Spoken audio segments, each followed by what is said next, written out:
अख्ख्या मुंगाचा एवढा हेल्दी नाश्ता जर तुम्ही पण बनवत असाल ना, तर मला कॉमेंट करून नक्की कळवा.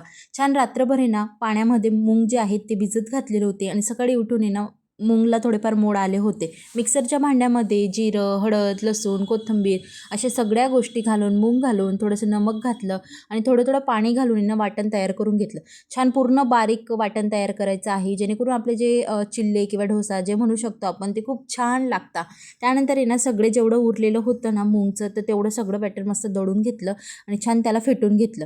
कारण असं केल्याने आपण जे नमक वगैरे घातलेलं असतं, हळद घातली असते, ती छान मिक्स होऊन जाते. त्यानंतर आहे ना, तवा गरम झाला होता, तेल घातलं आणि छान असे मस्त एक एक चिल्ले तयार केले आणि वरून आहे ना, तेल लावून थोडं शेकून घ्यायचं.